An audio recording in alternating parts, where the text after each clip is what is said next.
Hello and welcome to this, our second semi-final here at the World Magic Cup. My name is Tim Willoughby, I'm joined by Matej Zalkai, and we have quite the match for you here. Team Italy, Team France. One will go through to face Israel in the final and potentially put themselves in an historic position of being a team that has won the World Magic Cup twice. If it works out that Andrea Mengucci does it, then oh my goodness me, he has been in the top 8 4 times here at the World Magic Cup. Tim, 4 times. 4 times in a row. Back to back to back to back. This is insane.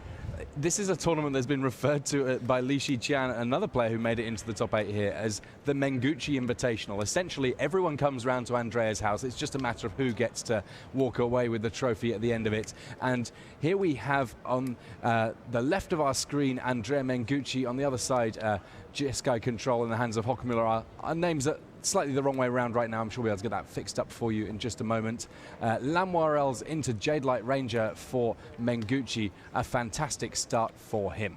Yeah, and Hockmüller's deck is fairly slow. Of course, it's not just Jeskai Control, but it's quite a short, slow version of Jeskai Control. Fortunately for him, he does have a Deafening Clarion, not just to clear away the Jade Light Ranger, but to kill the Lanoirels, because I'm already looking at Mengucci's hand, and he has double Carnage Tyrant, so slowing that down is very important here. Carnage Tyrant, I feel like we keep talking about it as being good in the mirror, but Carnage Tyrant just flat out good, because here we're up against a control deck, and it's a creature that cannot be countered, hits for 7 each time it hits, has hexproof, can't be targeted by any of the removal that most decks have going for them. It's just an absolute nonsense for many, many matchups, though by the looks of things here, we do have an opponent in Hockmüller who has access to Settle the Wreckage, and Settle the Wreckage, exactly the kind of thing that might potentially stymie those dinos. Yeah, and he actually already has the Settle the Wreckage in his hand. And it's fascinating to me see Hockmüller play. This turn he could have played the Teferi here of Dominaria, but declined to do so because Andrea Mengucci had so much mana open, representing Brassicas Contempt very clearly here, and he's just going to pass the mana, pass with mana up and play the Chemist's Insight to draw deeper into his deck. And look at that, no 6th land from Mengucci. He has to settle for a Midnight Reaper here. I mean, Midnight Reaper, not a bad card, but when you're really looking at a 7/6 Dino as your ideal play, certainly not exciting. And I really like the way that this Jeskai Control deck in the hands of the Frenchman Hockmüller plays out, because he's very frequently playing for an incredibly long game. He's looking to potentially piece together the wombo combo of, well, number one, he wants to have an Expansion Explosion in his hand. Normally, if you're a control deck, you think, great, I'm going to be using that explosion to draw tons of cards, instant speed, do a bit of damage, and win that way. Not so in this matchup. No, as it turns out, Hockmüller has an even better combo, that being to kick a fight with fire and then copy it with Expansion Explosion. That's 20 points of damage right away, and that will be enough to deal with most opponents. Yeah, he has also plenty of other ways to deal some damage. He also has a Mirari Conjecture that can return both the fight with fire and an expansion. So, and then of course you can copy it with the 3rd chapter of that particular saga. So finally here, Mengucci getting down his Carnage Tyrant, but Hockmüller, he's done a good job with a couple of copies of Deafening Clarion of making sure that the Italian players never quite been able to get a full board and a really threatening amount of creatures on the battlefield. And finally here we see him deploying Teferi, and we see him doing so on a turn where once he's done the +1 ability, he gets to untap with 4 mana, and that means, well, we know that means that he's got a great answer to settle with Settle the Wreckage. Exactly, and also not just that, he'll get to settle away the Carnage Tyrant, but now Mengucci either is going to deploy another Carnage Tyrant or try to deal with the Teferi, and in a way both are fine for Hockmüller. In one way he gets to maybe draw some extra cards after he untaps, in the other he'll just gain a bunch more time. Yeah, time is very much what Hockmüller is looking to get. I mean, his combo, it takes him till about turn 11 to get there, and then by the time you get to turn 11, he pretty much can find all of the pieces of it. In the meantime, he is a straightforward control deck that can quite happily tussle with the best of them, making sure that opposing threats just don't get to hang around for long enough to really trouble his life total too terribly much. Yeah, so Jade Light Ranger is kept on top. Here, I anticipate Mengucci will play a land and a Brassicas Contempt to get rid of the Teferi. As we said, no Carnage Tyrant here, just exiling the Teferi. And great news for Hockmüller, even though he lost the card, he's just going to get to untap. He actually has another Planeswalker, a Prowl, Is it Viceroy, a one-off in his main deck. Yeah, the Is it Viceroy, an interesting one. We've seen it used to great effect as being a way of killing off Niv Mizzet without having to let the Dragon Wizard draw cards, but a pretty solid one in more or less any matchup. You're either drawing cards with it or you're removing creatures. Either one of those works very well. I mean, actually getting to the ultimate seems like a pipe dream, but on occasion, if it works out that you have kind of a stalled out border, you're up against control, that's very definitely an option. Yeah. So goes for the plus rather than the minus. I mean, he has plenty of cards in his hand. Also has an Ionize if he wants to counter something. Just plays land and passes though here. And one of the nice things about playing a Planeswalker and passing here is that Mengucci, if he decides that he wants to attack Prowl, firstly, that attack will not be lethal. Secondly, it means that essentially Hogmuller has just found himself another turn. He can almost view all of the cards in his deck in terms of how much time they buy him. Oh yeah, absolutely. There's an Assassin's Trophy on the Prowl though. This might tempt Hogmuller to play that Ionize, even though I'm sure he wouldn't mind the extra line, but he's running a little bit out of cards here. I mean, he has still 5 in his hand, but not really that much action. Now, Hogmuller, a fair amount of experience with this deck. I'm sure that he'll have a reasonably good evaluation of how powerful that Prowl is going to be for him. Plays the Ionize. Of course, each and every time he uses a piece of counter magic like that, it's more spells in the graveyard, which means that Prowl's minus ability gets that much more effective. He's going to have to plus for now just because Prowl has taken a reasonable hit, but this is where things get interesting. Mengucci, he's found another Carnage Tyrant. So, in principle, that means that he's going to be able to threaten to deal a lot of damage in this next turn, depending on whether or not Hogmuller can find something useful to stop those attacks. Yeah, one of the cute plays that he could do here is if he finds an expansion explosion, he can play Deafening Clarion and copy it. He didn't find any expansion though. He has 3 in his deck, and I think this is what he might be digging for. Drawing 2 cards with the Chemist's Insight. There's a Lava Coil and a land, so no double Clarion. He might lose his Prowl on once he untaps. But at least he knows that there's nothing in Mengucci's deck that's going to kill him this very next turn. 14, a fairly safe amount of life. One thing that this Golgari mid-range deck not really known for is having a huge amount of reach. That is to say, unexpected additional damage that it can just throw out of nowhere and throw off your math a little bit. Yep. So, big attack here. Now, given that this isn't a lethal attack, it doesn't surprise me at all to see Mengucci dealing with Prowl, the Is it Viceroy, just so that it's one less thing he needs to worry about in future turns. Because even having done so, he's still getting to do a little bit to stunt what Hogmuller has going on here.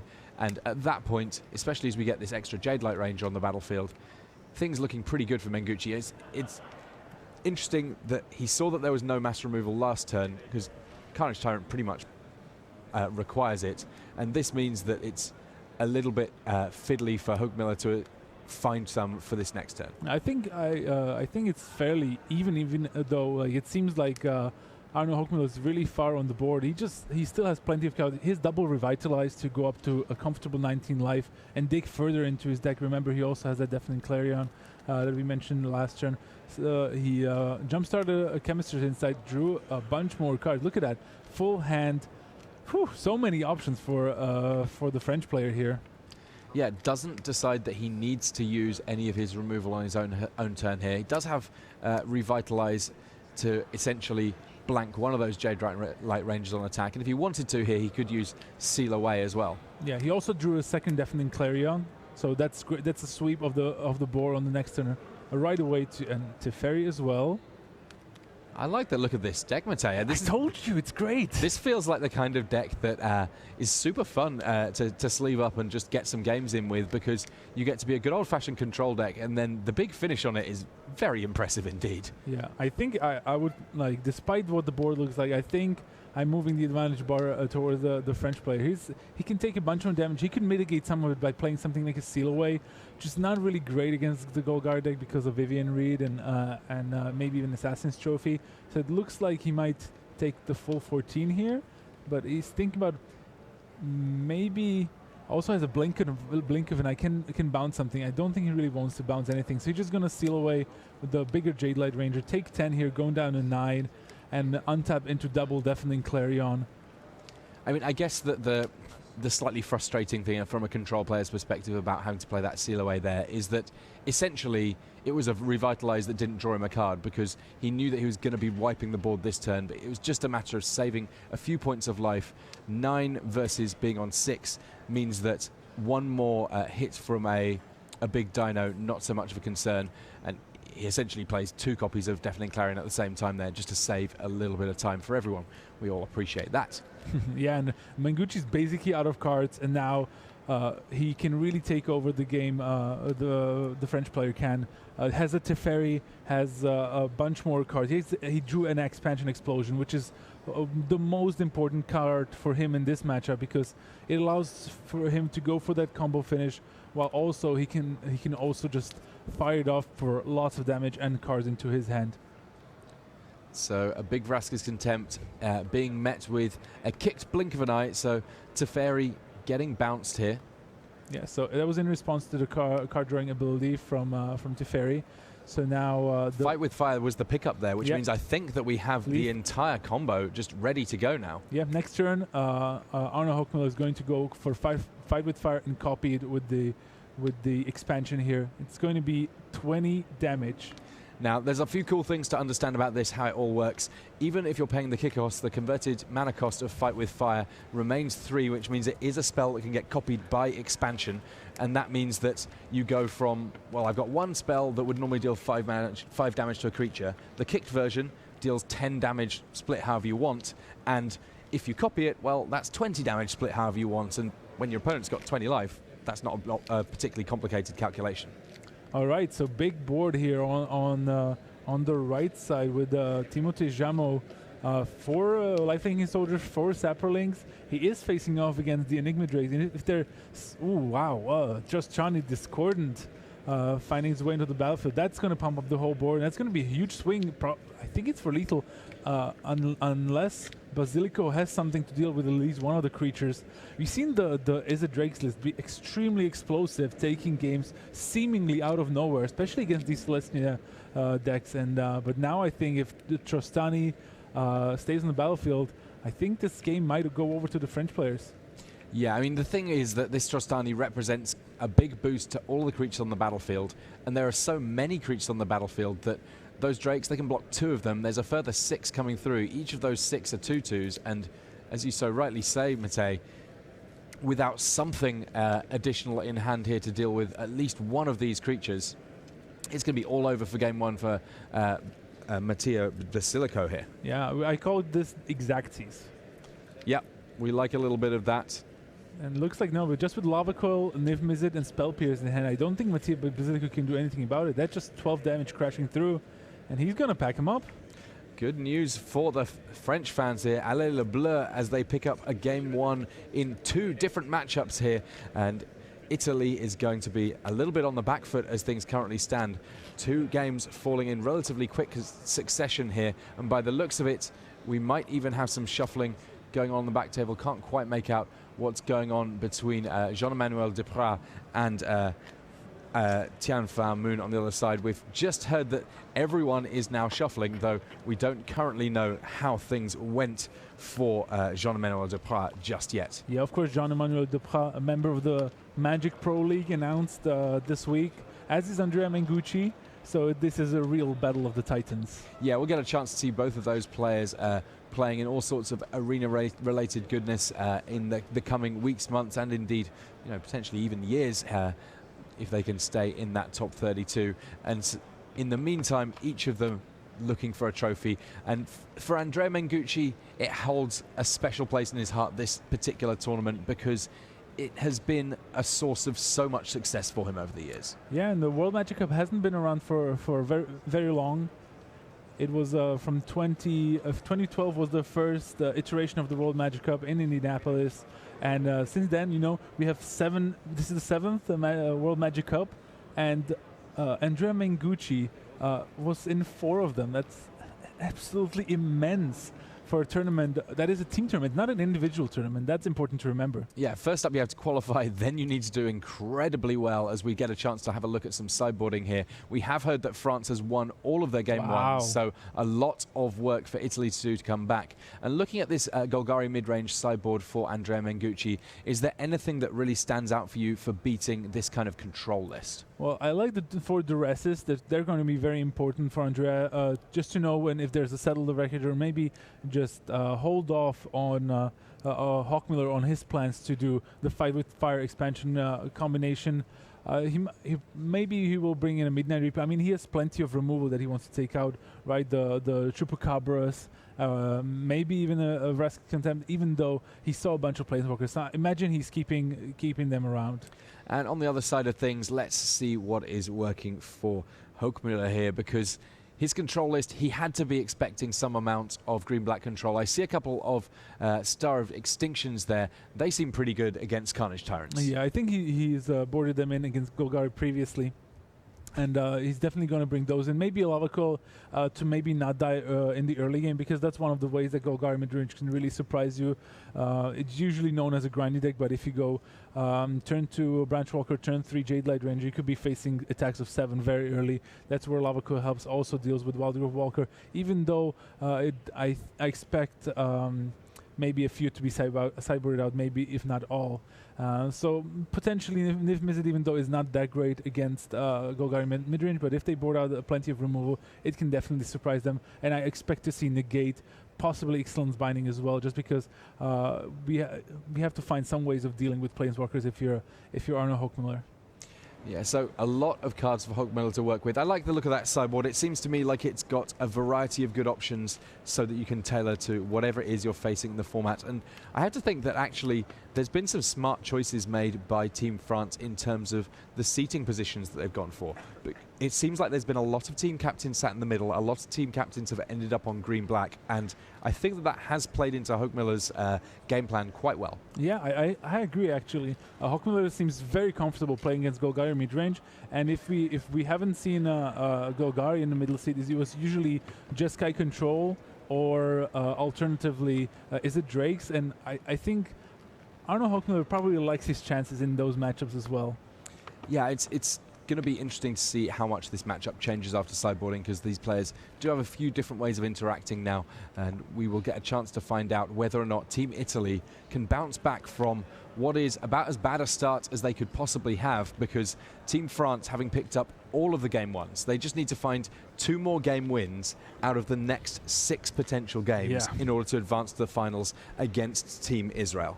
Yeah, if I were a betting man, I know who I would put my bets on here, and especially, I would say like one thing that is not also readily apparent is just how good Arno Hawkmiller has been playing, and I would favor him even if he's mulliganing and his hand is not looking that great. But he'll get the scry. I think he had some chemisters inside, so he might pick up the pace a little bit later. But let's see if Mengucci has the aggressive start necessary for him to capitalize on the French player mulliganing.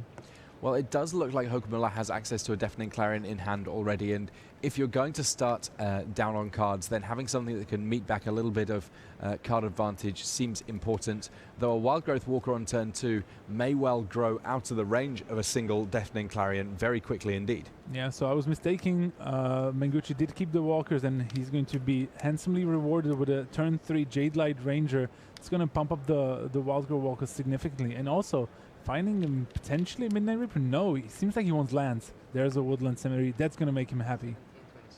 So an immediate swing for 3 here from that now 3/5 Wildgrowth Walker. 6 points of life as well means that in terms of Hawkmiller going off with his combo deals exactly 20 damage. 26 may prove to be a little bit more fiddly for him. We'll find out exactly how fiddly soon enough.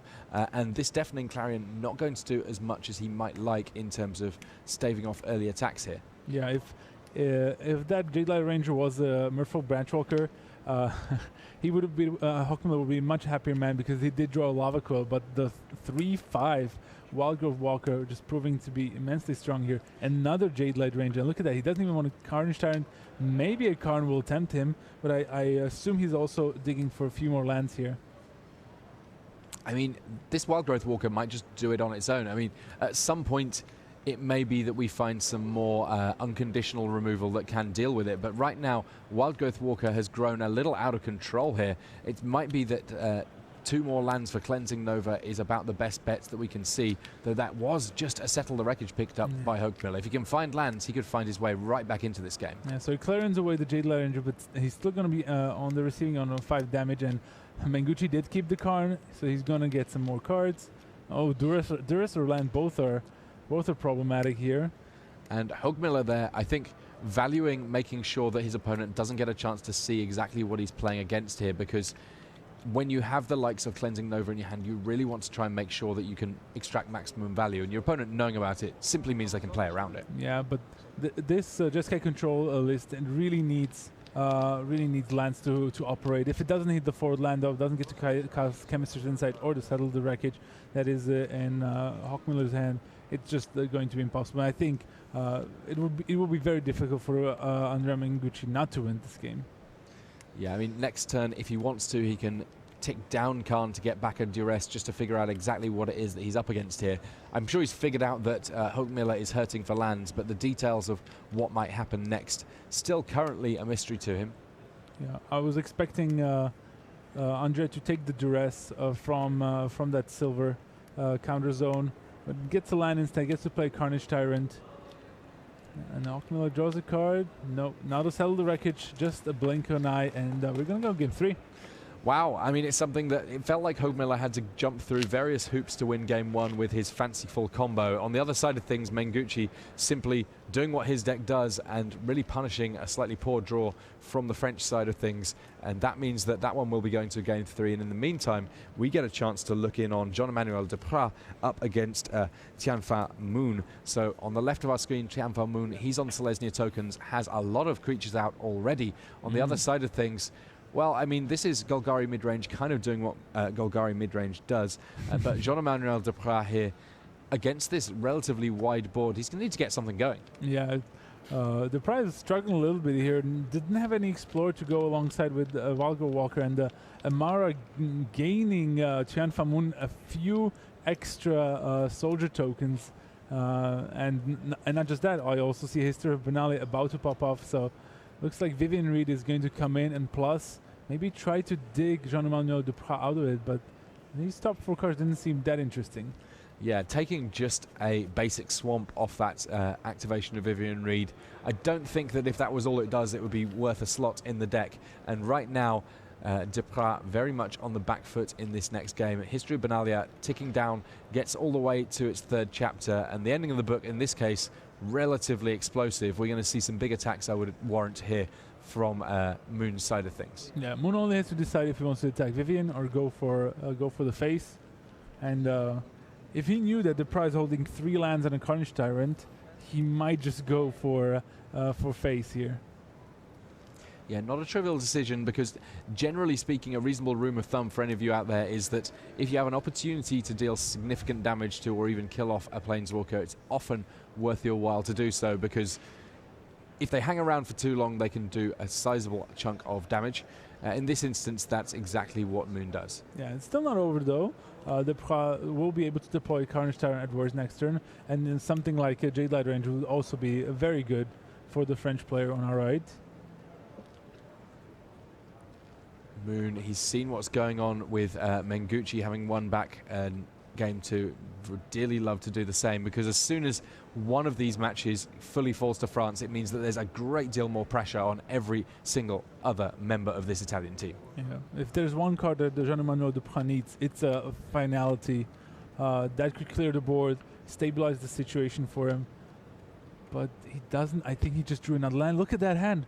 3/4 is the Swarm and a Carnage Tyrant. Of course he can play the Carnage Tyrant, but even the Mighty Dinosaur can't stop all that's going on the battlefield on Moon's side.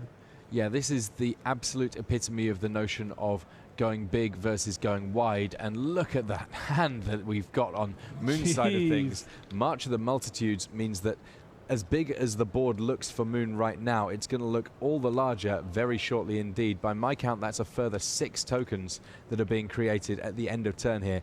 All of them have lifelink, and this is going to make life very difficult indeed for Emmanuel Deprive. If it works out that there's any kind of way of pumping all of those cards, then it may well be that even this exact turn, 18 life is not enough to survive these huge attacks. Yeah, with the pump spell, it is certainly over. Not at 6 mana to cast Flower Flourish, which he doesn't even have at this point. But, I just think he can just start attacking with his whole board. It won't take too many attacks to carve out that a big chunk out of that 18 life total on the French side. Yeah, and the good thing about attacking with all of these creatures, he really doesn't care what the Carnage Tyrant eats in the process, because with so many creatures, the damage that he's able to get around the edges of what is going on the other side of things will be plenty. Like, he'll be fine with just losing a few creatures in exchange for having a huge swing on life. Yeah, that's... I can't even see how many tokens that is that are attacking here. It looks like there will be block on 2 of the 2/2s. Possibly Amara, maybe maybe 2 night tokens. But ultimately, I think if Deprive draws a Finality, he's going to be in great shape with that Carnage Tyrant. Yeah, I mean, Finality completely resets this board, except for the fact that Deprive has a 9/7 dinosaur in play. Yeah. It doesn't seem that fair. Yeah, and Moon could also rebuild quite easily. He has another Amara, a Separate Migration, double Venerated Loxodon there, so there's definitely possibilities, but Deprive needs to top deck a Finality here. Some post-combat play here just to add insult to injury. It is a Venerated Loxodon that's being convoked out, meaning that those creatures that chose to not attack got rewarded for doing so in a way. The Venerated Loxodon throwing around a few +1/+1 counters there. Just the Detection Tower in another land for Emmanuel Deprive. We're going to go to game 3 here as well. Italy's rallying, Tim. This is how it is done. Italy, they've had a couple of knocks in this tournament. They have picked up game losses. They lost, crucially, early doors in the first pod of day 2 to Team Portugal. Had an opportunity later on in that same pod to win it back and make their way through. And, yeah, losing a few games here and there. It's not about each individual game, it's about those matches, and thus far Italy has been able to string together the match wins very well indeed. Yeah, there's Tianfang just checking with Andrea Mengucci. Is there anything he could have? Should I just attack with everything, or maybe not? He's swinging with everything, and Italy equalizing in match A here. Nice stuff for Italy, and we're going to get a chance to see whether or not it can be the full sort of reverse sweep as we go back down to our third table, this one being Timothée Jamot against Mattia Basilico. The matchup here, well, the Celestia tokens all of a sudden on the other side of the table, and this is where we find Izzet Drakes in the hands of Mattia Basilico. Yeah, we'll see what if Jamot can put up a great start, similar to what was happening on the table. Danton Vanguard is a great start. Gets blocked by some of the Drakes quite easily, and as I say that, Basilico draws an Enigma Drake, which is great on this board, especially because he already played Opt and a Charter Course, so this Enigma Drake is already a 2/4. Yeah, and it'll work out that if the Adanto Vanguard wants to be able to do any meaningful attacking, it's going to need a little help from somewhere, and that probably means that Jamot are going to have to pump the brakes, at least for this turn, as he puts a few more creatures on the battlefield and potentially get something going. But no, nice. We speak too soon. End. Baffling End, clearly cleaning a path and allowing the Adanto Vanguard to get stuck in for 3 points of damage there. If the Baffling End gets, for some reason, removed, then there will be the appropriately named Baffling Dinosaur showing up. That oh yeah, there was a Drake here, but now there's just a dinosaur. Anything could have happened. No one really knows for sure. Yeah, but Basilico has more Drakes, and this one cannot get exiled by a Baffling End here. He might need something like a Conclave Tribunal to get rid of it. And look at the hand from Moon there. Lava Call, Beacon Bolt, Spell Pierce. He has plenty of answers, but if this Crackling Drake were to die... I thought it was a Conclave Tribunal, I was sure, but it's a Nullhide Ferox, a big guy, certainly tough to kill. Yeah, the Nullhide Ferox, obviously... in Dream World, it's the one that you want to be forced to discard for things and be able to make the most of that extra line of text at the bottom there. But most of the time, just a huge monster for its cost. And it will mean that racing is something that Timothée Jamot can very reasonably assume he's able to do. Just a pass back from Basilico here in the face of these big old monsters. Yeah, and Jamot actually did have a Conclave Tribunal, but chose to go with the Ferox. Now it's a little bit awkward because he needs to activate the ability of the Ferox if he wants to cast the Tribunal. And we know that there's a Spell Pierce in Basilico's hand too, which is kind of like playing really nicely against the Ferox's ability, where you can't cast non-creature spell unless you turn off that ability, of course. Yeah, I mean, I think that it's one of those things that even if it represents a little bit of a nombo with some of the other cards in his deck, it's just such a powerful inclusion that it is still worth it. The big old beast there that, looking at the artwork, probably struggles to ever close its mouth is a bit of a worry for this Is It Drake's list. You like your beast to have correct anatomy? Well, you know, if it looks that hungry, I like to believe that it'll actually be able to eat. Yeah, I mean, maybe they're retractable, you know? Oh, wow, that'd be awesome. And that would be very scary as well. All right, let's see. So he turns off the ability and he starts going for the Conclave Tribunal. He's going to get that Spell Pierced, which will also grow the Crackling Drake there. That the version of Conclave Tribunal available as an FNM prize with the kind of alternate foiling on. Looks very cool indeed, and suggests that maybe Jamot has played at every single level in the last, I don't know, 6 months or so. Yeah, and I expect him to still to attack with the Ferox. It's a 6/6. Yeah, get that damage done. I mean, it's currently a big hexproof monster. If Basilico wants to interact with it, it's going to cost him a fair amount of mana to do so. And I think he's scared of something like Shock, because Jamot was the one to turn off the hexproof for this turn. Oh, yes, you're right. Sorry, yes. So, I mean, Basilico has plenty of mana anyway. He could block and Shock, so he's deciding not to. I'm sure Basilico is very happy about that. If the French player knew about the contents of Basilico's hand, he would play these turns completely differently here. It doesn't want a Fiery Cannonade, which against tokens you usually want, but this game's being played on a different level here. Yeah, and that's one of the interesting things about sideboarding, of course, is that you can see these switches and in anticipation of what might come in on the other side, so that it becomes a little bit of a mind game almost of what kind of a game are we likely to play once we get to games after the initial 60 cards. Yeah. Another interesting card here for Jamot. He drew a Prowl Harpooner. That no creatures in the graveyard, so Undergrowth will not help out with the Harpooner's power. At some point, if the game goes long enough, though, that Harpooner, a really nice addition, one that's essentially just a green Doomblade for flyers. Green Doomblade, I like that. It used to be, I think, Ambush Viper, right? Two mana flash. That was the original green Doomblade.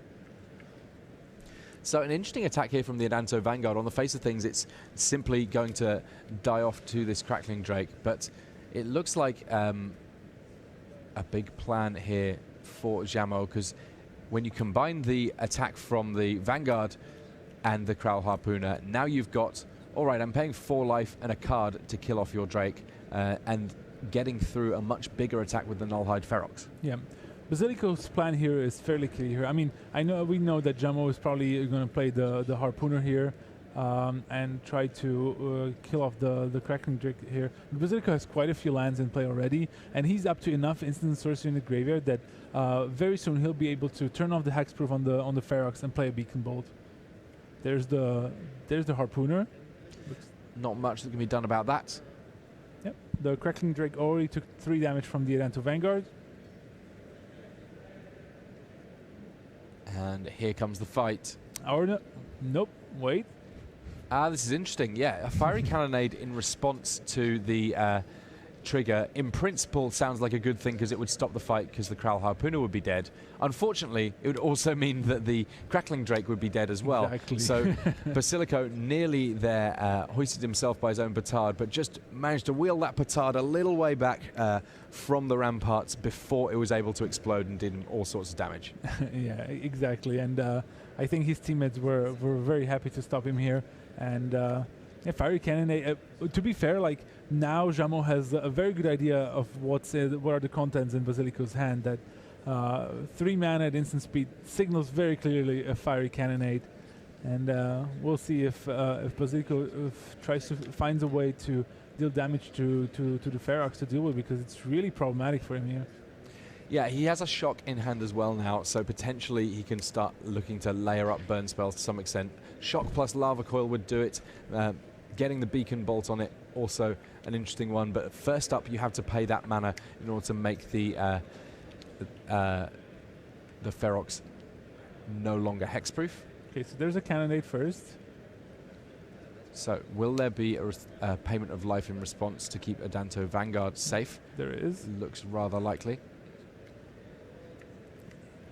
He seems to already have paid the 2 mana to remove the hexproof, because he was tapping quite a bit there at the start, but finally found a way to get rid of the Ferox. But the Adanto Vanguard still on the board, and it's going to take a few chunks from life total. The only way that I see Basilico dealing with the Adanto Vanguard quickly is just start chucking burn spells at it. Yeah, I mean, throw a little cheeky shock in that direction. Yes, they can in principle respond with using the ability to give it indestructible, but you in principle can also respond with still more burn, and at some point those 4 life payments, they really do add up. Yeah, a very important card here for Basilico. He drew Discovery. He really would prefer to have a creature to block the Vanguard. Finds a Niv Mizzet.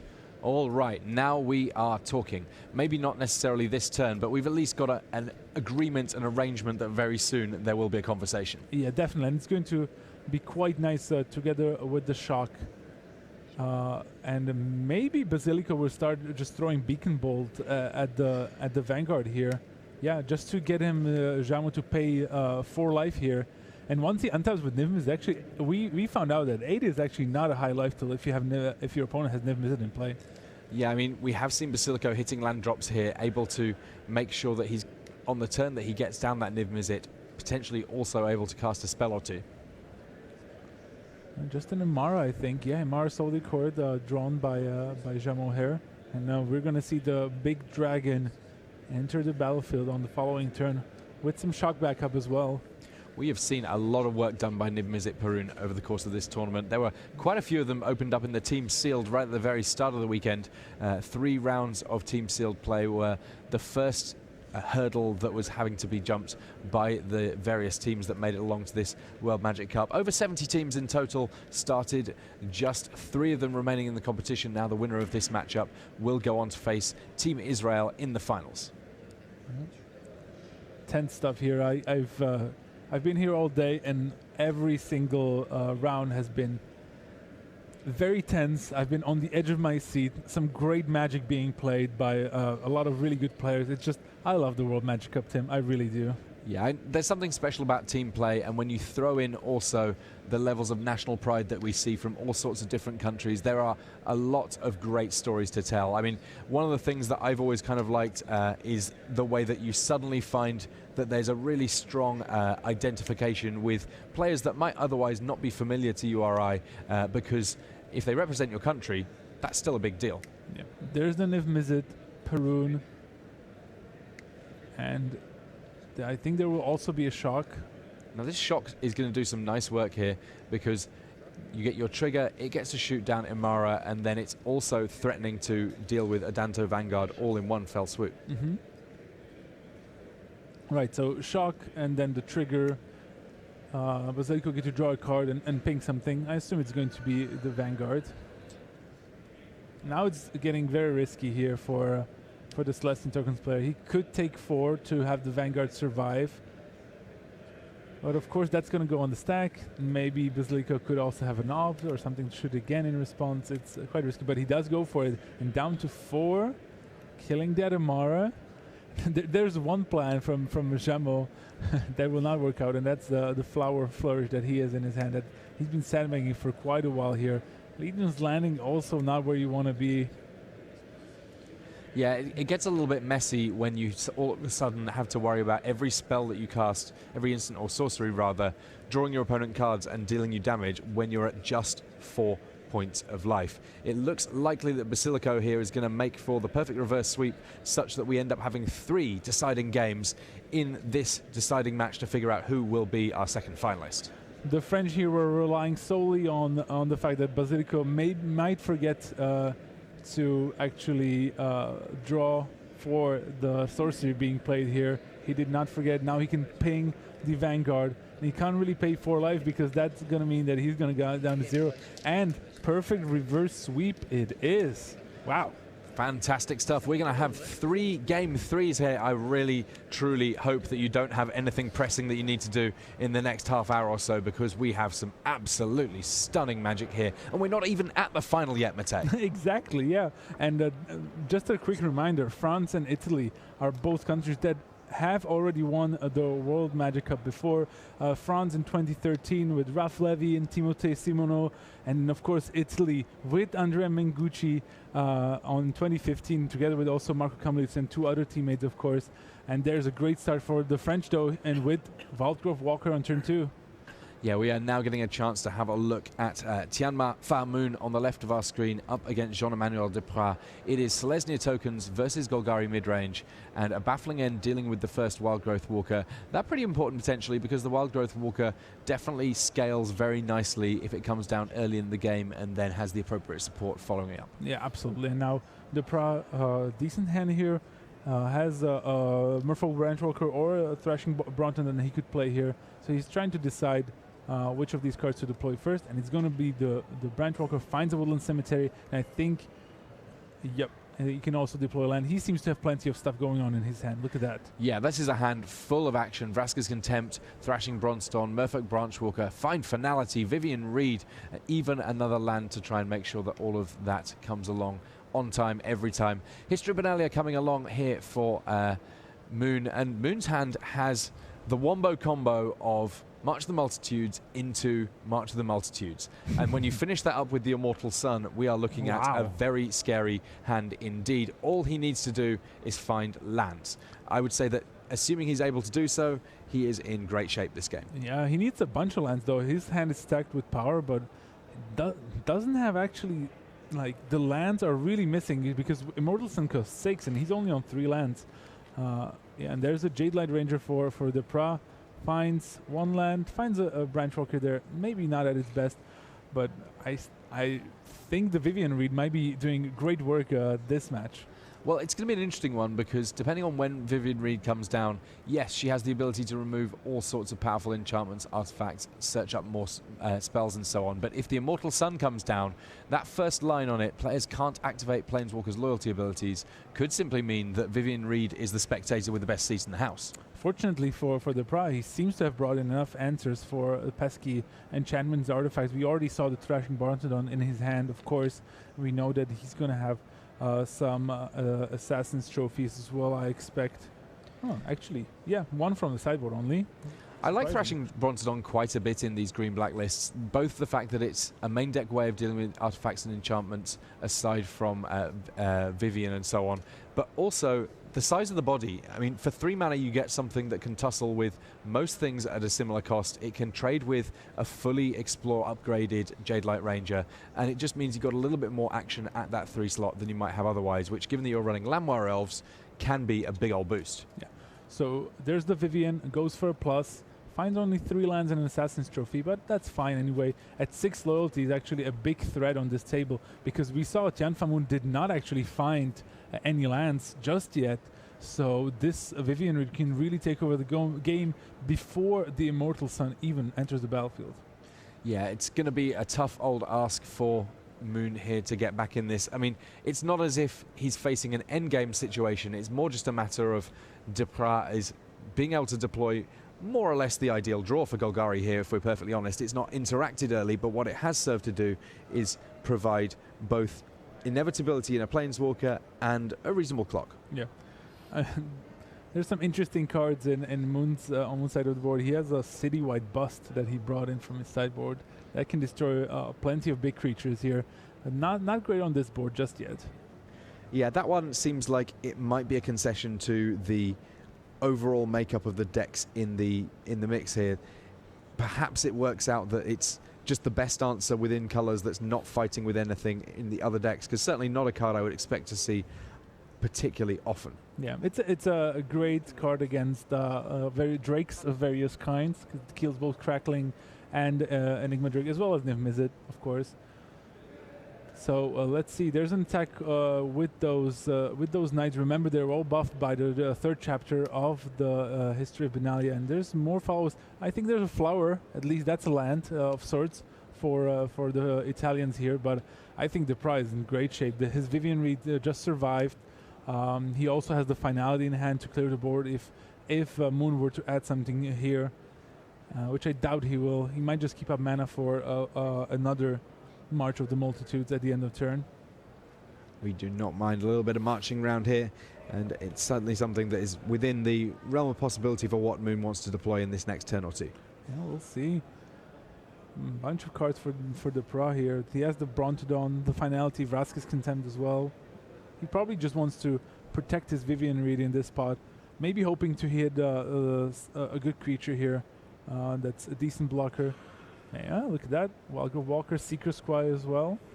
Yeah, I like all of these. It doesn't need to be something with gigantic power and toughness, to be honest, at this stage in the game. Just more creatures to come up the ground, and Wildgrowth Walker, a good one for that, especially when you have any option of exploring going on, and there seems a good chance that Vivian Reed will be able to help making that a reality. So we're going to see the Wildgrowth Walker, maybe joined by... Nope, nothing. Leaving up 4 mana for the Brassicas Contempt. Well, I can certainly respect that. Plenty of things that at some point might be worth killing off from this Celestia tokens list. I like the patience from Moon here. It doesn't go for the second March of the Multitudes. This one will be for 3 tokens. Is willing to wait a little bit longer here. Ooh, Ixalan's Binding on the Vivian Reed. Interesting. Yeah, important to remember, Ixalan's Binding is not just exiling a creature. It is pretty much any permanent that you want to get rid of, and once that non-land permanent has been taken away by Ixalan's Binding, your opponent can't cast any more spells with the same name as that. So any future Vivian Reeds for Jamo will not do a whole lot, and Thrashing Bronzedon #1 already out the window, so this could be a fairly tenacious Ixalan's Binding. Yeah, and I like what the Parar did here. He was really tempted to fire off maybe the Brassicas Contempt. He had 4 mana open, you know, he wanted to play the spell, but no, he's going to wait. He's going to fire off that Thrashing Bronzedon, destroy the Ixalan's Binding, and get a nice fresh Vivian, pluses her. Maybe finds... Ooh, Chupacabra is nice here, even though he can't really play it right away. But the board seems very much on the Parar side of the board. And remember, this whole game he has fine Finality, but never had to play it. There was just no need. Yeah, nice feeling to have your sweeper and just be sort of sitting around thinking, if everything does happen to go a little bit Pete Tong, we can make that all happen. As things stand, though, just not very many creatures on the other side of the battlefield. Even a big March of the Multitudes, it's not going to achieve too terribly much here because not so many creatures to convoke it with, and we know that there is a finality there if it works out that the board does get a little bit scary for Deprive. 5th land here for Mundo. That means the Trostani. He actually has a backup one in his hand. And now might be a good time to fire off that Finality, especially if then Deprive would be able to find an explore creature with his Vivian Plus. Yeah, Trostani Discordant, definitely a powerhouse in this deck. You want to have a whole bunch of pump effects, and this one of the better ones because it, of course, is a pump effect that also represents a whole bunch more creatures. So attack on the Vivian with 3 creatures, which are, of course, pumped up by that Trostani. So Vivian is going to go down to 3 counters, it looks like. But honestly, I think the Parar could actually go slow here. He still has the Ravenish Chupacabra that can deal with the Trostani. He still has a Brassicas Contempt as well as a backup. Has a Vivian Reed, and it's not really at a threat of dying just yet. The only thing he might have to be worried about is a big March of the Multitudes at some point here. Yeah, I mean, if Moon gets untapped with all the creatures he has in play a March of the Multitudes, and somehow or other still not have to... he might still not be able to get anything going because of fine Finality. Yeah, I think we're going to see a Jade Light Ranger here to grow the Wildgrowth Walker, and then even a Chupacabra on the Trostani. And that's going to put the ball back in Moon's court to present significant pressure, either on the life total or on Vivian, more likely, as the Prowl will gain a bunch of life here with that Jade Light Ranger. Yeah, Deprive here making the most of the double explore on Jade Light Ranger, not only improving his jaws, improving the size of his creatures, improving his life total. I mean, neither of these players close to death just yet, though I must say that especially the Celestia tokens deck, once it starts attacking, can find itself dealing a lot of damage in very short order. Yeah, the big play here will be for Moon. If he draws a land and can slam the Immortal Sun, the Prowl left a Vivian Reed on top of the library and has another one in play. He doesn't have a direct way of dealing with right away. He would have to spend his find to go dig out the Thrashing Branton and bring him back to destroy the Immortal Sun, which is a legitimate play, but at least dealing with one of the finalities is very important here for Moon. Not sure if I think he did draw a land, so maybe he's thinking now, is it Immortal Sun time? No, he's going to start with Trostani Discordant. I mean, I guess Trostani Discordant plays into a very slightly longer game plan. Yeah. It means that you can potentially end up with a gigantic March of the Multitudes. And sure, when you have March of the Multitudes, Trostani, and all of those other creatures, you get to just kill your opponent. Yeah. As things stand, I feel like this is the turn where we may very well see Finality, and that kind of sets that plan all the way back to the Stone Age. We'll see but it's still, I would say, fine for Moon in that regard. If the finale gets played and then Immortal Sun comes down, that's actually a good spot for Moon, because the Immortal Sun just going to bring a bunch of cards over each turn, makes March of the Multitudes great as well. So this is a very tense game overall. Okay, it looks like Deprive is thinking about just building up his board rather than trying to get rid of what's going on in his opponents. And, I mean, as it stands, there's not really good attacks to the Celestia tokens deck just yet, but that could change very quickly indeed here if we're going to see one of the most powerful pump spells in the entirety of Magic. Yeah, there it is. One of my favorite cards from Ixalan. I wish I could get to play it a little bit more because it just feels so powerful if you ever untap with the Immortal Sun in play. Well, I mean, this is what the entire story of Ixalan is searching toward, trying to find the Immortal Sun, and ultimately it's the power source that even Nicol Bolas covets. All right, so Deprive now is going to go for a Memorial to Folly. Nice. That was hidden among his lands. I didn't notice at first. It's going to bring back the Thrashing Branton. Another way of dealing with the Immortal Sun here. And Vivian Reed ticking up. Emblem could actually be a very valid way of winning this. We've seen the Vivian Reed emblem before. And when it comes along, it is one of those emblems that will end the game in relatively short order. It's not like some of the emblems that are almost an immediate win, but winning through an emblem for Vivian, assuming that you're trying to win with regular creature damage, very difficult indeed. Yeah, there's another Wildgirl Walker, another Jade Light Ranger. I mean, Deprive is just ripping through his deck, just getting those lands off the top so that he can draw business. And business he does have indeed. His hand is chock full of cards. And also, he's at 41 life. So many copies of Wild Growth Walker, so much exploring going on, that it means that as much as Moon might want to, he's not going to be able to kill the Frenchman in just one big swing, because quite simply, Deprive is too big for one big swing at this point. But we might just see a huge March of the Multitudes here. I think Moon has 7 lands, and bunch of creatures, no, still holding off, being very patient here. Ooh, Archer Brassicas is a great draw for Moon. This game's certainly not over. I would put the advantage bar, about right where it is, because I still think Deprive has the big advantage here, but that's only because Vivian is really threatening Lytle. Oh, look at that. He found, oh my word, 2 finalities are now going on the bottom of the Pros deck. He's certainly not happy about seeing that. And not too many shuffle effects that I can recall within the Gagarin mid-range list. So it will have to be that Jean Emmanuel has to make a new plan in terms of how many of them he can expect to draw in the next few turns at very least. Yeah, there's the Thrashing Branton. And now that Bronzedon is just sat on the battlefield, the Immortal Sun not looking nearly as exciting. However, it's not going to come as a big surprise to Deprive that Moon is tapping a whole bunch of lands one way or another. Yep. But when he's tapping a whole bunch of lands to potentially make tokens, that gets interesting.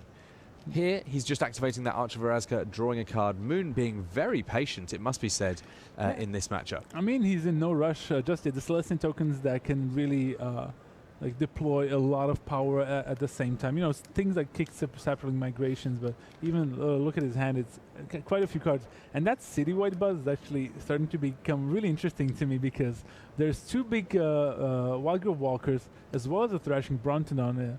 Moon might get tempted here. I think there's a perfectly reasonable temptation. Get your nice clean 3-for-1 and then carry on with your life.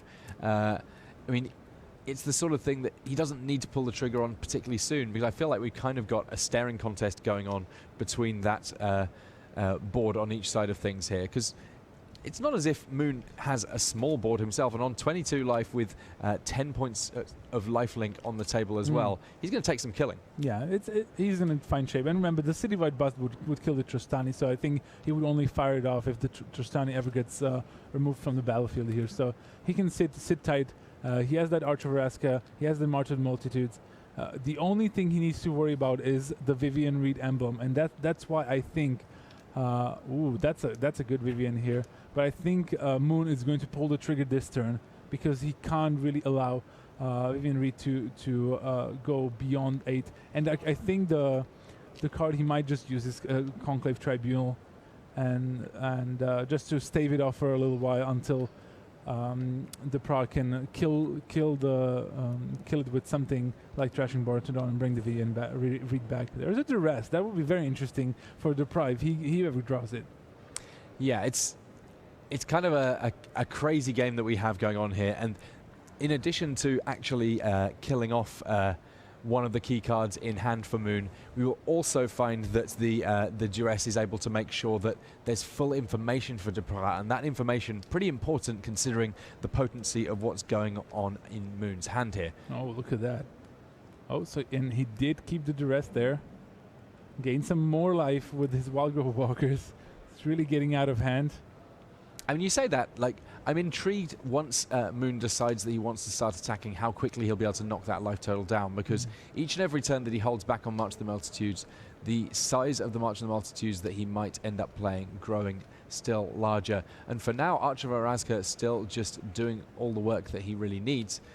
He's happily just building up the number of cards in hand, and then at some point he'll start deploying them. Well, you know, how about 2 copies of the Immortal Sun? The first one gets dealt with, you just slam down another. Why not? This is really end game for both decks. Really, both have some big plays available to them, but so far, really a staring contest, as you described it. Now, just so you know, we have one of our matches being held there, the other one being played. We know that this one has the potential to take a little bit of time, and there is an Israeli team chomping at the bit to potentially win themselves a World Magic Cup trophy. We will potentially see how that goes soon enough, but citywide bust prompting a whole bunch of action here. So Thrashing Bronzedon, the best it could do was get rid of a baffling end, meaning that a 3-3 coming back into play. Trostani getting killed off by the citywide bust. But the scariest creatures on the other side of the battlefield, now maybe not quite so scary, being as they now, by definition, are going to have at most 3 toughness. I'm not sure what's happening here. I mean, I understand Moon might be trying to clear it away, and there's going to be the Immortal Sun, of course, pumping up his team. But he doesn't have... I wouldn't say he has that much going on here if he attacks the Vivian Reed here. He still might have to just play the Conclave Tribunal without any sort of attacks, and then he might actually risk of being dealt a lot of damage on his own turn. I mean, the difficult thing is here, I think that maybe he hadn't calculated for the dinosaur token. There are 6 blockers. Maybe. He's got 6 attackers, and that means that... Okay, so there's the Conquistador. It's 1 mana cheaper, so he only needs to tap 3. Yeah, and that's what he's explaining to him right now. That resolves. So Vivian is no more of a threat here, but I wonder if the Prowl would go for something like a Rasknem and then a Ravenish Chupacabra, how much damage he would be able to present once he untaps. And with the Duress now being drawn, he's going to find out exactly what Moon is holding. But the Immortal Sun still there. So it's starting it off with Duress, giving him perfect information. Another Immortal Sun, a March of the Multitudes, which I think he's going to take. Now, in terms of using the the Conclave Tribunal to get rid of Vivian Reed. While the Immortal Sun's in play, Planeswalkers don't do anything. Why do you think that he doubled up on ways of dealing with that Planeswalker there? Was it just so much fear of that ultimate? Yeah, I just think he's recognizing the fact that there's a find lurking in Deprive's hand for sure. From a real, like, this game has been so long that it's very unlikely that Deprive has not seen even one find finality. So he knows that the Branton can come back anytime. And look at that, Deprive is actually thinking about attacking here. He knows he can actually kill quite a few creatures here. Also, he's on 53 life. He's got enough life total for both of his teammates if they wanted to get involved in this game as well. And so, yeah, he might as well try and sneak through a little bit of damage here, because I guess one of the ways that this Celestia tokens deck is able to fight back is by ending up having such a large number of creatures in play that it gets to do just absurd things with March of the Multitudes, and he has an easy door to potentially stop that now. Right, so there is going to be the find rather than finality, which we've seen end so many games. He's going to take the Branton here, as well as another Jade Light Ranger, it seems. And why not? Plenty of mana to work with here. He can do all of this very easily indeed. Yeah, there's going to be the Branton. Yeah, destroy the Immortal Sun. Maybe play Chupacabra. Is it flavorful for the Bronstons just sort of amble over and step on the Immortal Sun? Yeah, like nom nom nom. Yeah, okay. Fell on it. And Vivian Reed again. Passing. Ooh, Doom Whisper. That's a great way to finish off the game quickly. A nice, big, beefy flyer, which can also set up your next turns with 53 life. You're very happy to pay 2 life to Surveil 2.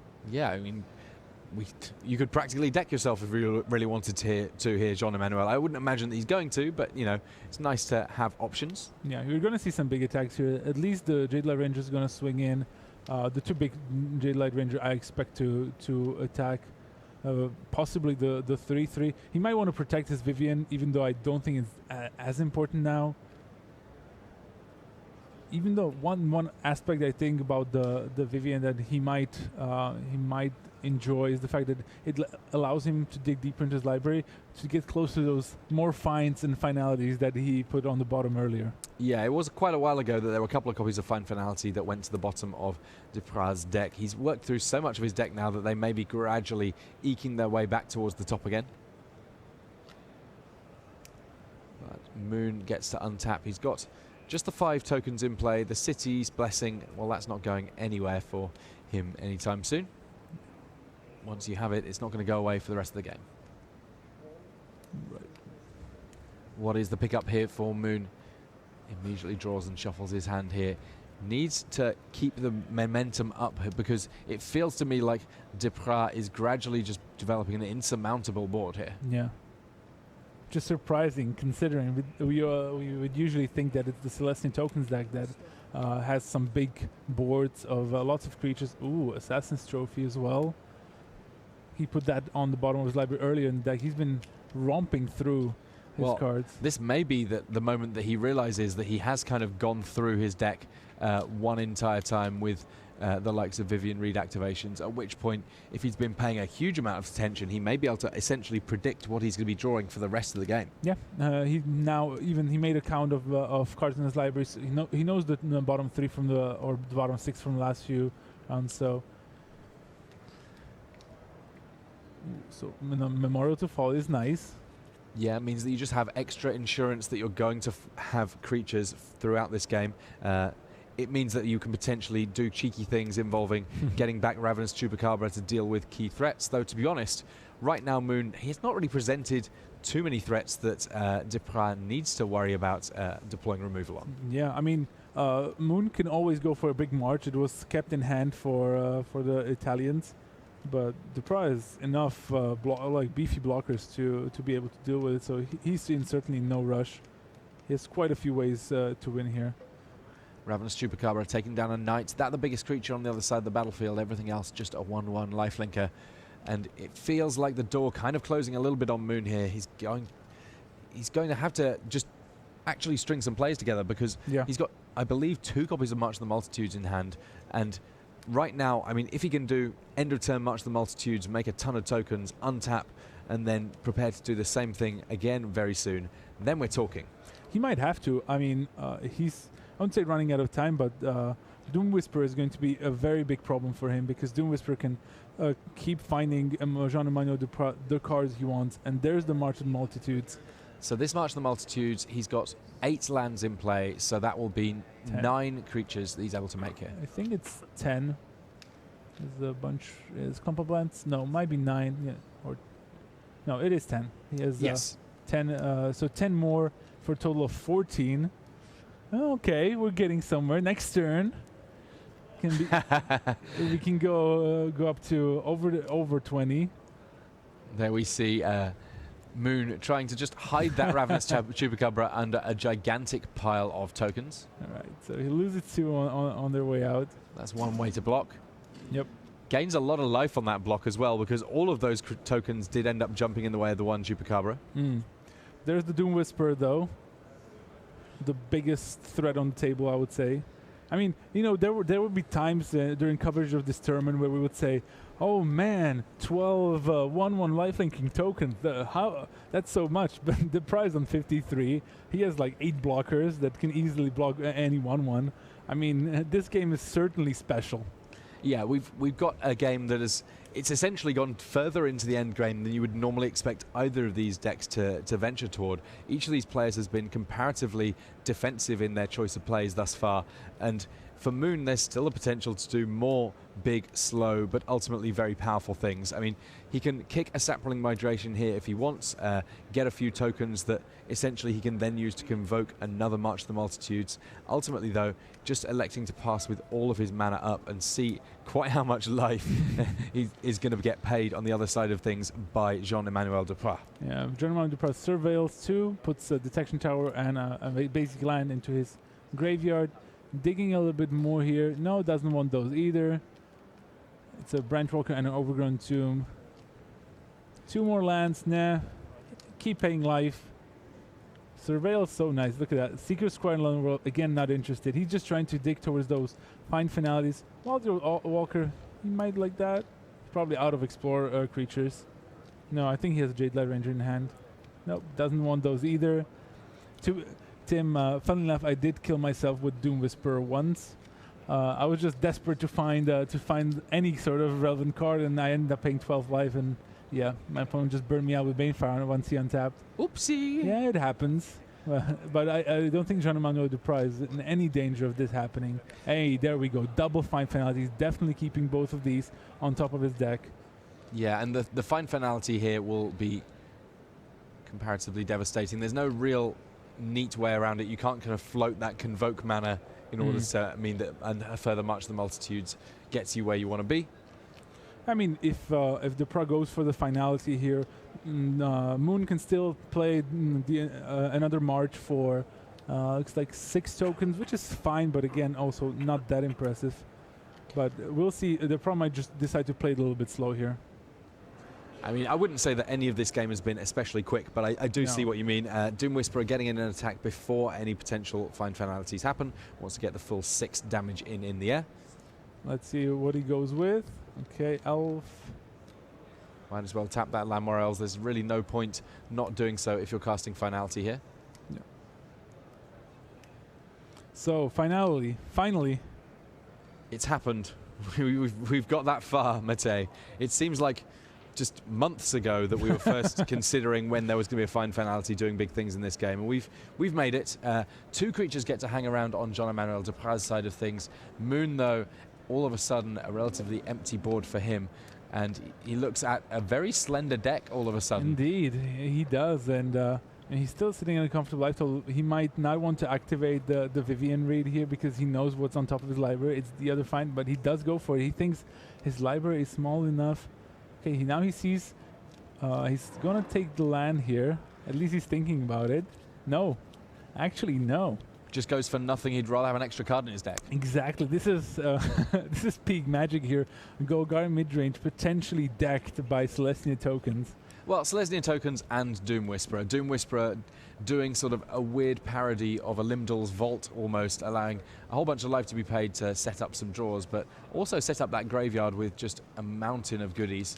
Yeah, no March just yet. Moon's only going to use the Arch of Araska.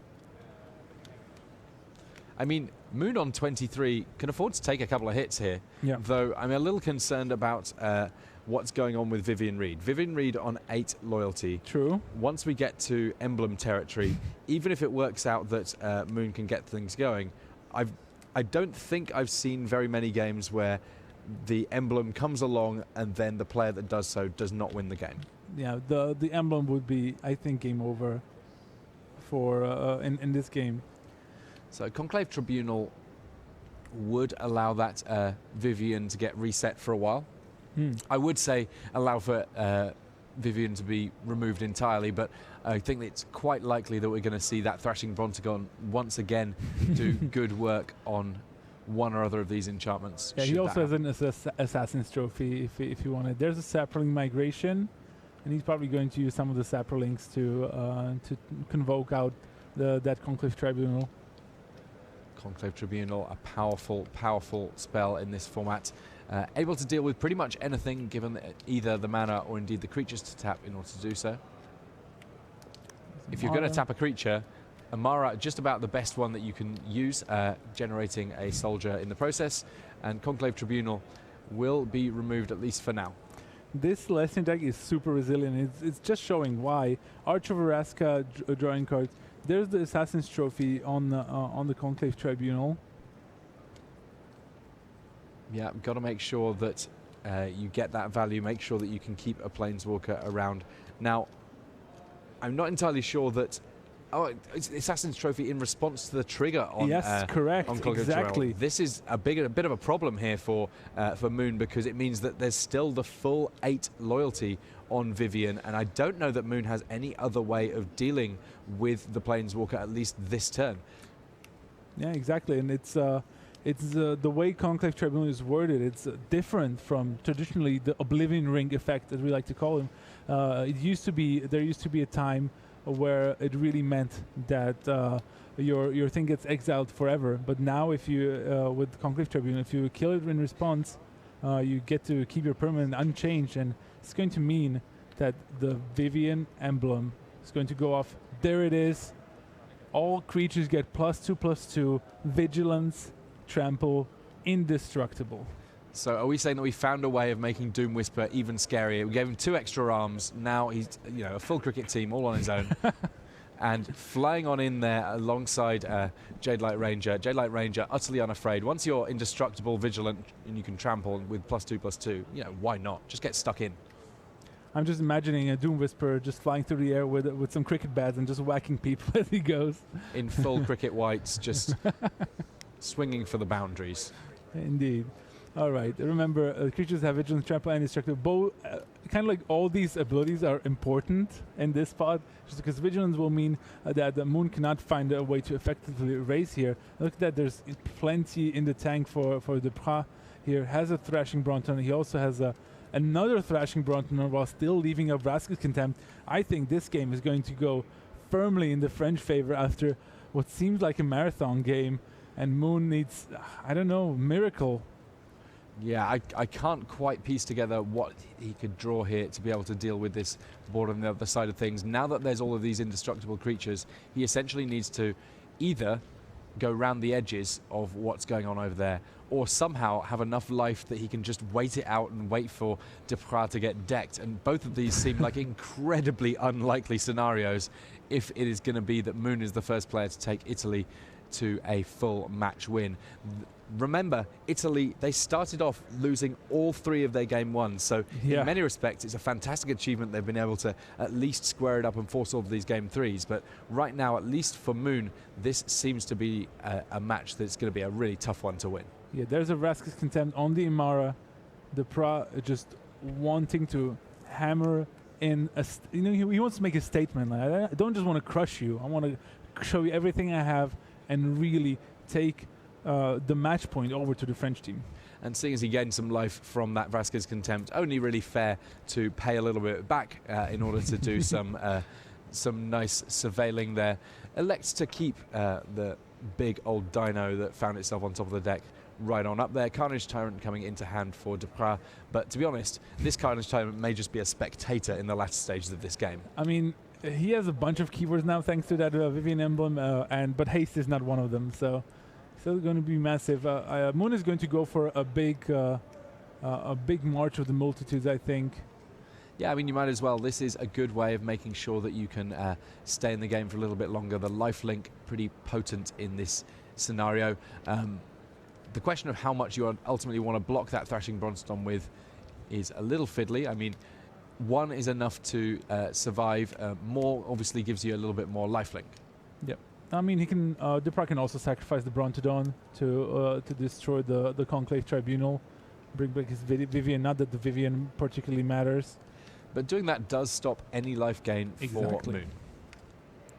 Yeah. He would Moon would fall down to 2, I believe.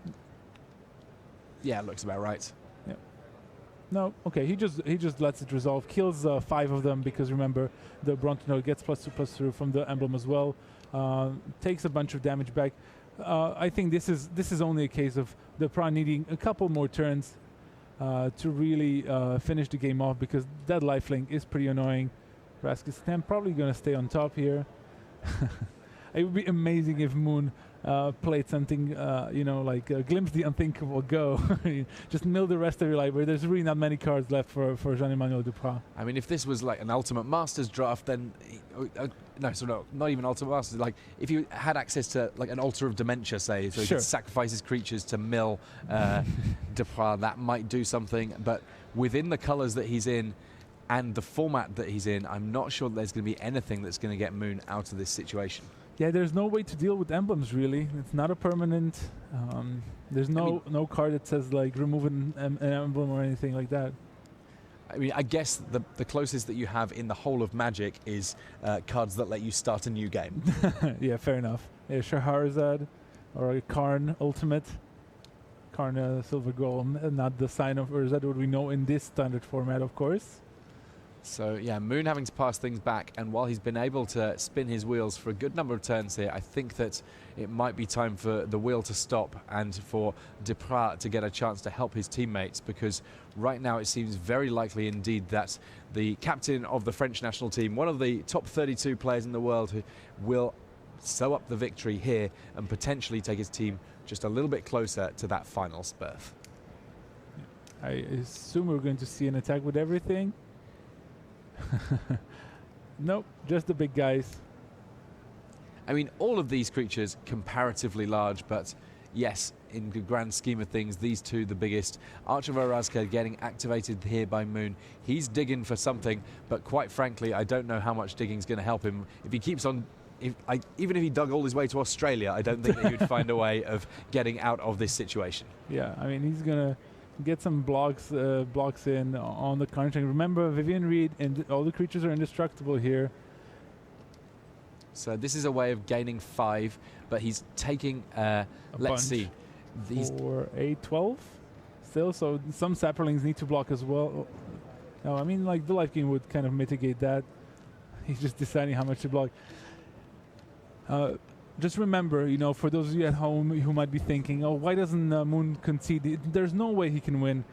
He has the right to finish playing out the game. And to be honest, it's smart play. Yeah, exactly. Because what he's doing here is the entire time that this match continues to go on and that Moon is playing against Deprive, that means that Deprive is not going to be able to be helping out his teammates. And in the meantime, Basilico has won his match against Timothée Jameau. That means that all of this time he's giving his teammate Andrea Mengucci free reign to potentially defeat Hochmiller, and one way of not losing this game is for his team to defeat France before this game completes. I think that's a brilliant line that you've just identified. Jean-Emmanuel Duproux is the best player on the French team here, and while Tian Famoun is keeping him busy, we can see that Basilico actually won Game 3, so Deprive actually needs to win this game to even it out. It's going to come down to Mengucci against Hochmiller in the decider. This is super exciting stuff. I mean, even if Moon can just eke out another turn, that would be quite impressive at this point. He's down to just 8 points of life. Just the Doom Whisper will do it. And I think another reason why he only attacked with 2 creatures, remember Italy bringing in Settle the Wreckage against Portugal? These guys know, and Deprive is just trying to minimize the chance that he's going to get blown out by that spell. I'm pretty sure of it. Yeah, I mean, if he was swinging for the fences, there's the potential that he might have all of the threats left in his deck removed at some point. That not something that Deprive wants to work with. He's now doing a bit of surveilling. Look how thin that library is. Yeah, he's digging for the Duress because he wants to know if there's a settled wreckage. Now he's going to see the writing on the wall, and there's the handshake. We're going to a decider. All right, just one game left for each of these, or for one of these teams, and we're going to get a chance to see. Wow, Whoa. You know how we were talking about how great the Vivian Reed emblem is? We may be about to see one from Andrea Mengucci on the other side of things here, as Mengucci has Vivian Reed at 8 loyalty. He's just played a Carnage Tyrant that will not be counterable by anything that Hochmiller can do with his Jeskai control list. Yeah, but Hochmiller, while he's doing a chemistry inside, he has plenty of good cards in his hand. He's maybe, we know his deck works with a big Fight with Fire copied with Expansion and Explosion. We might just see him play a Fight with Fire and copy it twice because he needs to deal nearly 30 damage here. And I like Vivian Reed emblem might not even be an issue here. He has a Teferi. I think he has a Fight with Fire. He has a bunch of cards in his hand, and Andrea Mengucci does not. So, Star of Extinction. Star of Extinction will deal with a Carnage Tyrant. It will also take out one of the lands that is remaining on the battlefield for Andrea Mengucci, and that enough to deal with all of the non-land permanents because it's also dealing 20 damage to each Planeswalker. Vivian Reed, she goes away. This buys a lot of time for Hochmiller, but Hochmiller, he needs to deal 28 damage. That's more damage that he can deal with one iteration of his combo. But look at this. Mirari Conjecture. That's going to bring back an instant. It's going to bring back a sorcery, and it's going to copy all your spells. I think Hochmiller is going for the highlight reel here. Yes, because with the third act of the Mirari Conjecture, until the end of turn, whenever you cast an instant or sorcery, you get to copy it and choose new targets. Come on, Andrea. Mengucci is not going to let that happen. He plays a Vivian Reed. If this Vivian Reed resolves, then the minus ability on it will be able to get rid of this enchantment, and it will mean that we're not going to have the doubled up Fight with Fire for 40 points of damage. And Hochmiller here carefully looking through the graveyard on the other side of things, just trying to figure out which cards Mengucci might have left. This one absolutely down to the wire. This game has truly must have been epic because look at the size of the graveyards of Mengucci. I saw like 3 Duress there, so many Jade Light Rangers and Merfolk, Branchwalkers, a Karn. And look at that, Mengucci is being patient here. He's plussing his Vivian. No, he went for the minus in the end. Dang you, Andrea Mengucci. And the Eldest Reborn here, the first act on it not really doing a whole lot, but the second and third act pretty interesting, especially if he gets to act 3 with it, able to get back something. No, I think we have enough. Graveyard. We're going for it. Fight with Fire, copy twice. That's 9 plus 2. Yeah. Fight with Fire, copy it once, copy it twice, take 30. France into the finals.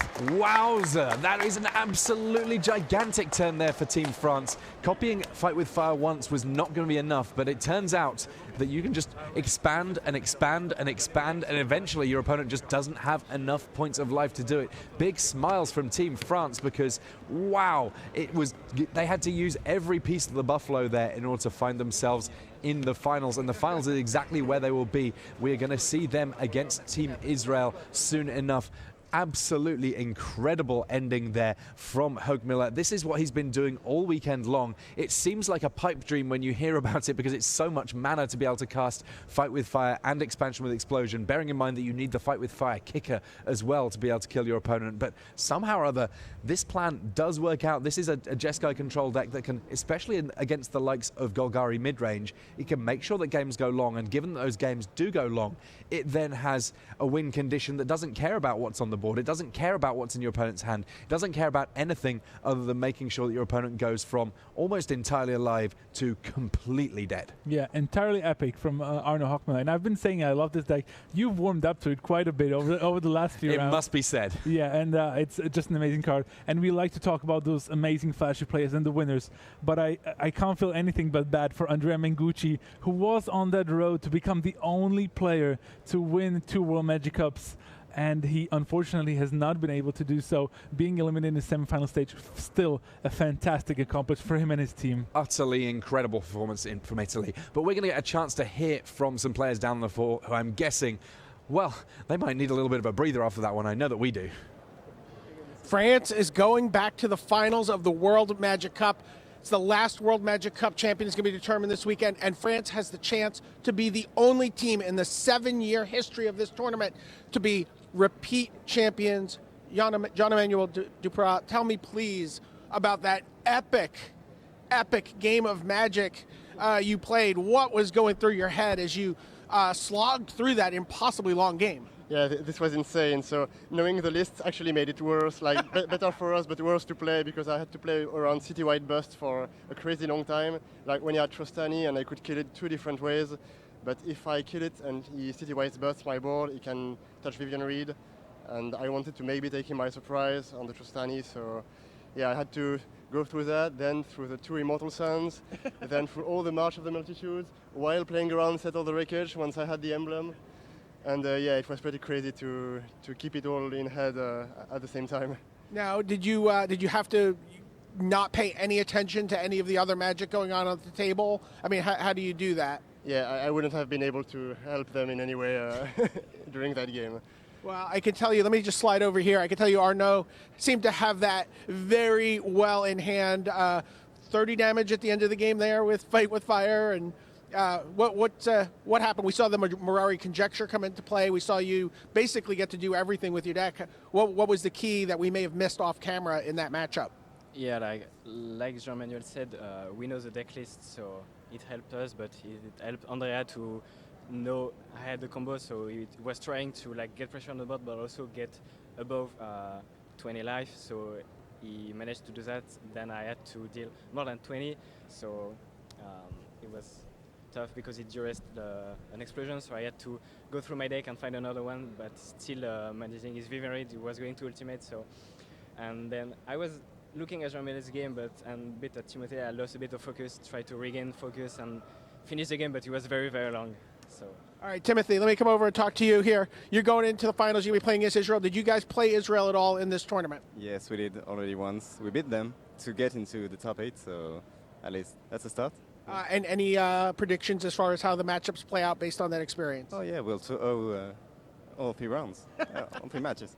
All right, there you go. Some tough talk from France here as they head into the finals and look to become the first team to ever win 2 World Magic Cup titles.